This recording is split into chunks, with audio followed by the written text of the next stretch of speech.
Hi,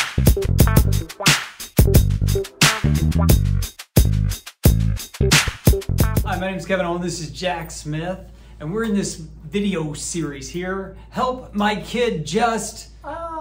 Jack, help my kid just left me out. He won't talk to me. What do you do then? Oh, well, in that case, I would look at it and see how I've closed the door to communication. Now, in all fairness, sometimes it's the kid.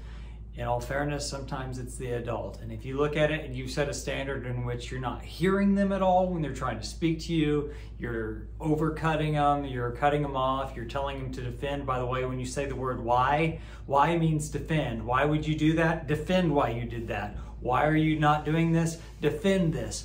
Well, I don't want to defend it. Yeah, I think one of the worst things parents can do is leave their kids out of the conversation by saying things like, because I said so, because I'm the adult, because you're just supposed to listen. That's great, but that doesn't really help them. Remember, discipline is not just punishment. Discipline is about teaching. Sometimes you have to punish to teach, but it's not all about punishing. It's not all about controlling things.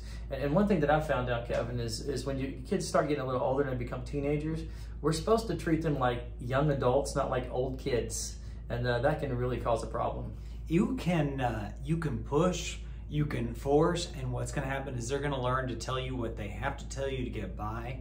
It's the strangest thing, but kids actually don't have to go see their parents when they grow up. If you're wanting them to talk to you now, I assume you're going to want them to talk to you later. You're going to need to start beginning to create some patterns that would lead to communication later in life now. Yeah, the older your kids get, the more peer-driven they are, not really parental-driven. So they will go to their peers and ask their friends questions.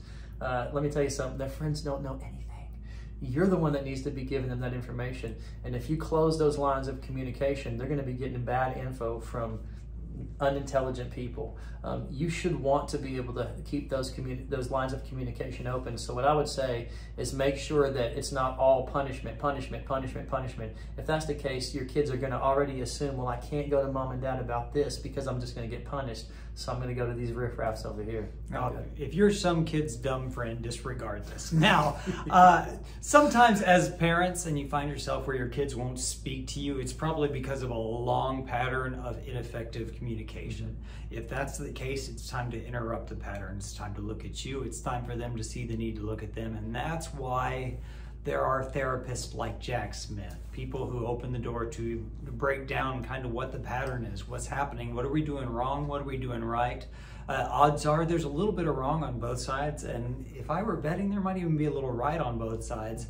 And so learning to focus and highlight the right things will make a big difference. Absolutely. If you have issues with parenting, come see me, come see Kevin. We'd be glad to help you with that.